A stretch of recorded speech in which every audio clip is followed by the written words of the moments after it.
CG200 39,5 milim stronglu krangımız. MSR silindir, tek sekman piston, MSR dereceli eksantrik, bilyeli eksantrik ayrıyetten hafif eksantrik dişlisi ve alınmış buraları. Bu da yağ hunimiz, minik ufak, vidasıyla pulu içinde, somunuyla pulu. Markası Rialli. Bu da yapılı kapağımız, daha önceden yapmıştık. Bu bir önceki videomuzda bunu yapmıştık. Ondan sonra şanzıman 200'lük Rally iri diş, 70-21 debriyaj tası kullanacağız. Bu veya başkası olabilir, emin değilim. Kaynak ettiğimiz yer var. Birkaç kişi sormuş neden kaynak ediyorsunuz diye. Bu dönüyor arkadaşlar.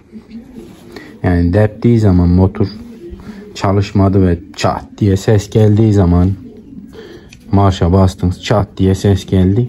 O zaman tam dönme yapıyor.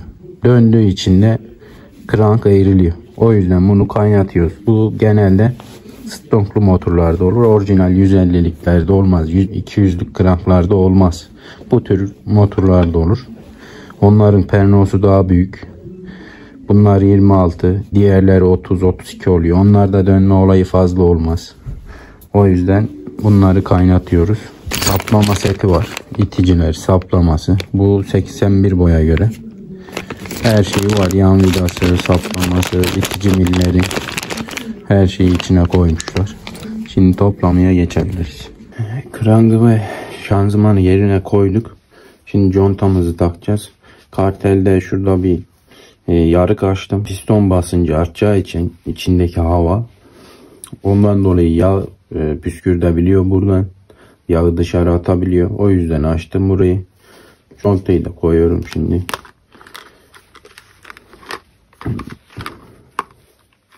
Ya da conta da o yapılmayıp conta da denilebilir ama ben onu yapıyorum. Bunda bir de marş mili yok. Kesik, yani şase kuru olacağı için gerek yok ayak marşına. Onu takmayacağız.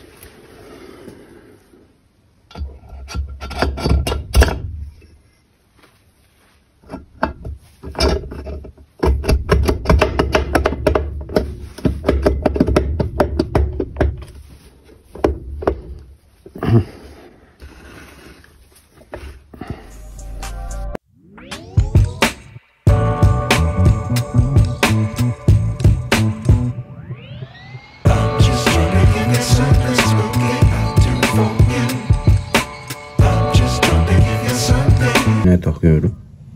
Burada bir noktası var. Krank dişlisinde de aynı şekilde noktası var. Eksantrik bilyeli. Bu şekilde. Çıkalım.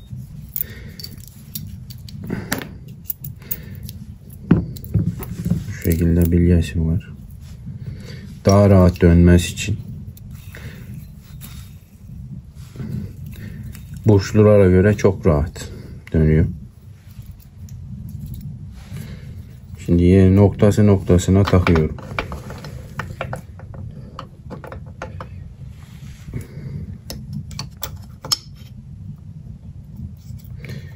Bilyeler yerinde. Pul da burada. Kendi pulu.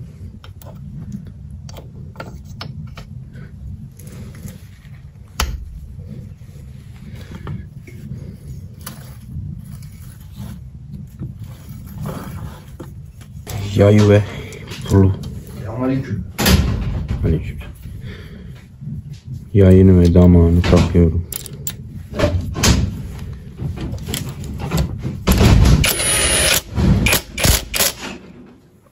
Krank sustasına şöyle bir saplama yaptım. İçindeki yayı, sert bir yay. Onu çıkarttık. Şu şekilde krankı sabitleyecek. Her zaman baskılamayacak şekilde. Sibo ayarı gibi düşünün.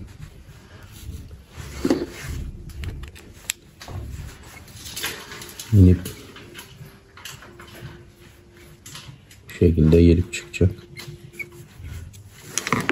Burada o ringi vardı, onu da çıkarttım. Bunu direkt takıyoruz.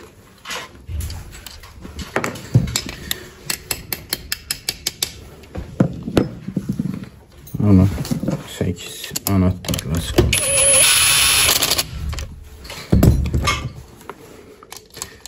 Buradan sibob ayarı gibi az bir şey sıkacağız. Hafiften boşluğunu bırakacağız. Buradan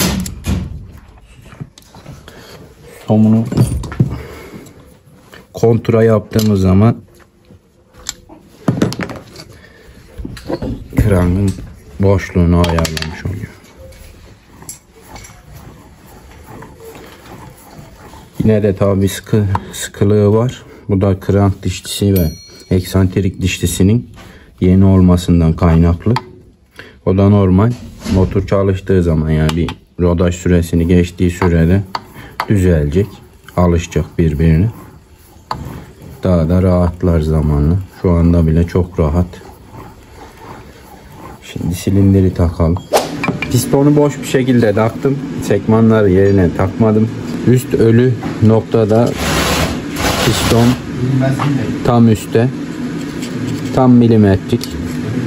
Alta conta takmayacağız. Takmadan direktman olur bu şekilde. Normal motorlara bu şekilde takmayız. Altına conta kesinlikle takılır. Ama buna takmayacağız. Şu şekilde de göstereyim. Düz tuttuğumuz zaman değme yok. Tırnak yok. Üstte de 2 tane veya 3 tane saç conta koyacağız. Piston sünmesini oradan engelleyecek. Piston süner yüksek devirlerde. O yüzden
Evet, motorumuzu komple bitirdik arkadaşlar. Şu an motor hazır.